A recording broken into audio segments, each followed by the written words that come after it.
Sebelum melanjutkan, jangan lupa subscribe dulu. Terima kasih. Bab 247, berbicara padaku tentang status. Tes paternitas. Bagi keluarga kaya, tes paternitas adalah wajib. Lagi pula, aset puluhan juta dan ratusan juta dolar bukanlah hal yang bisa dianggap enteng, dan mereka tidak mungkin membiarkan anak orang lain mendapat keuntungan tanpa alasan apapun. Selain itu, keluarga Stele memiliki program pelatihan unik untuk keturunan mereka, dan hanya keturunan biologis mereka yang akan menikmati perlakuan seperti itu. Jordan berkata dengan acuh tak acuh, aku tahu. Aku akan mencari waktu untuk melakukan tes paternitas. Jordan langsung menutup telepon. Dia tidak berniat melakukan tes paternitas sekarang karena Hailey baru saja melahirkan. Keluarga Husli dan Camden kini mengepung anak-anak itu dan Jordan tidak dapat mendekat sama sekali. Jordan bermaksud membiarkan Hailey beristirahat selama beberapa hari sebelum bercerita padanya tentang tes paternitas. Jordan berjalan kembali ke bangsal dari pintu keluar keamanan, menepuk punggung Victoria, dan berkata, ayo kembali. Oke. Mereka berdua pergi dari rumah sakit. Victoria memperhatikan bahwa Jordan tampak agak kaku dan tampaknya tidak bahagia menjadi seorang ayah. Dia bertanya, Jordan, mengapa kamu merajuk? Bukankah kamu senang memiliki seorang putra dan seorang putri sekarang? Baru kemudian Jordan memaksakan senyum dan berkata, tidak, aku sungguh senang akan hal itu. Bagaimana mungkin Victoria tidak mengetahui pikiran Jordan? Karena tidak ada orang luar di dalam mobil itu, Victoria langsung ke pokok permasalahan. Jordan, apakah kamu khawatir bahwa anak-anak itu bukan milikmu? Hailey adalah wanita mengerikan yang telah berselingkuh 3 kali dan berulang kali berbohong kepada Jordan, jadi sulit untuk mempercayainya. Jordan terkekeh dan berkata, tentu saja tidak. Anak-anak itu pasti milikku. Saat kami berusaha untuk punya bayi, Hailey dan aku baru saja kembali bersama. Saat itu, kami memiliki hubungan yang sangat mesra, dan saya baru saja mengungkapkan identitas saya kepadanya, jadi dia mengetahui peraturan yang ditetapkan oleh keluarga Stele, yaitu semua anak harus menjalani tes paternitas. Jadi, kalaupun saat itu dia benar-benar jalan sama cowok lain selain aku, dia nggak akan berani main-main karena yang dia incar itu aset keluarga kita. Jordan memahami Hailey dengan baik dan tahu bahwa dia adalah wanita yang menghargai uang lebih dari apapun. Dia selingkuh dari Jordan dengan Caiden karena dia sudah hamil anak Jordan, jadi dia tidak takut. Kalau saja dia masih belum punya anak saat bertemu Caiden, dia mungkin tidak akan berani terlalu dekat dengan Caiden. Mendengar analisis Jordan, Victoria tiba-tiba merasa dia sungguh menyedihkan. Sungguh malang bagi seorang pria untuk menjalani segala macam analisis dan penilaian untuk menyimpulkan apakah anak yang baru lahirnya benar-benar memiliki hubungan biologis dengannya. Victoria memegang tangan Jordan dan berkata, sayang, jika aku melahirkan anak-anak kita, aku tidak akan membiarkanmu begitu khawatir. Aku bersumpah bahwa anak-anak yang aku lahirkan pasti akan menjadi milikmu dan hanya milikmu. Jordan meletakkan satu tangannya di kemudi dan tangan lainnya di tangan Victoria.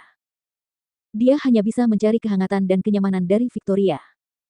Apa yang Hailey bawa padanya hanyalah kesengsaraan, pengkhianatan, keraguan, dan sakit hati. Begitu saja, seminggu lagi berlalu. Jordan merasa Hailey sudah cukup istirahat setelah melahirkan.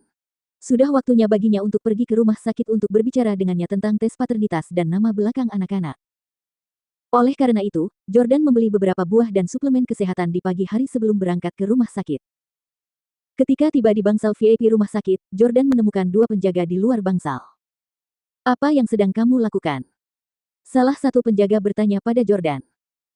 Jordan mengamati kedua orang itu, terkejut saat mengetahui bahwa keluarga Husli sengaja menyewa petugas keamanan untuk menjaga bangsal. Tampaknya si kembar sangat berarti bagi mereka.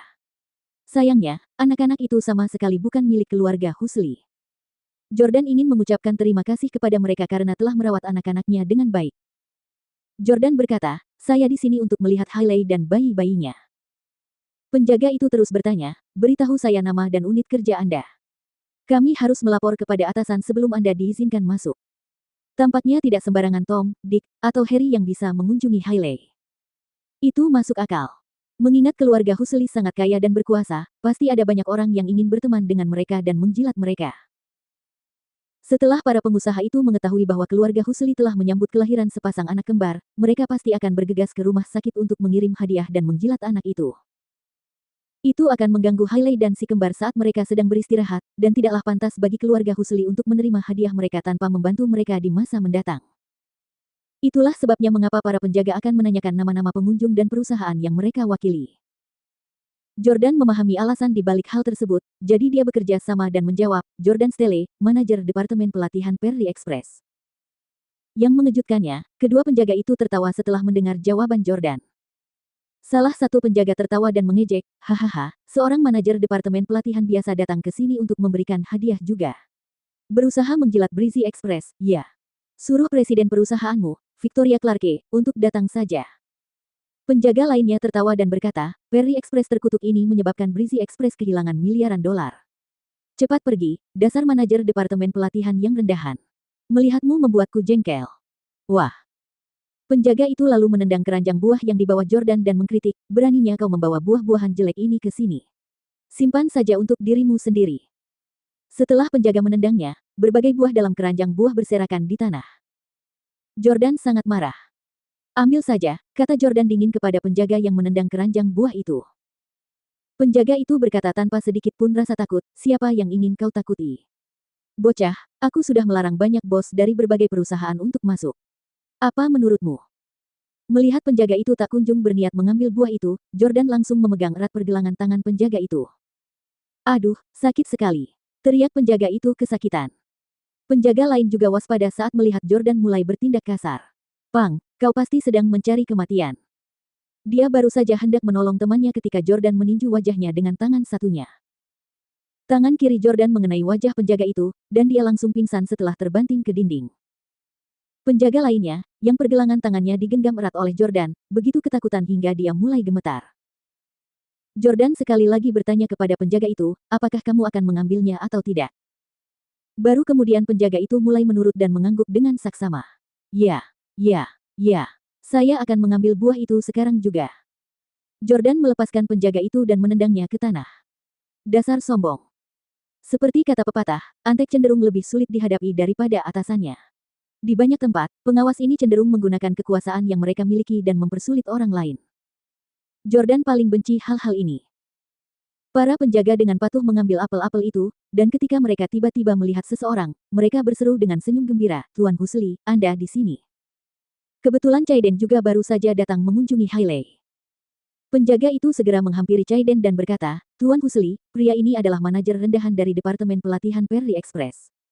Saya melarangnya masuk, tetapi dia membuat keributan dan memukul rekan saya. Haruskah kita memanggil polisi? Ketika Chaiden melihat Jordan, dia berkata kepada penjaga itu tidak perlu. Aku kenal orang ini. Chaiden berjalan ke arah Jordan dan berkata dengan nada mengejek, Jordan, tidak apa-apa kalau kamu datang menemui Hailey, tapi kenapa kamu memukul pengawalku begitu kamu datang? Jordan berkata, kamu harus mendisiplinkan anak buahmu dengan benar dan mengajari mereka untuk tidak sombong. Chaiden membungkuk dengan dingin. Kau seharusnya merenungkan dirimu sendiri dan mencari alasan di balik perilaku mereka. Jika kau presiden atau wakil presiden Perry Express, kurasa mereka tidak akan menghentikanmu. Dunia ini memang seperti itu. Kemanapun Anda pergi, status dan identitas adalah segalanya. Jordan mencibir, status dan identitas. Apakah identitasku sebagai ayah bayi itu tidak cukup untuk mengizinkanku masuk?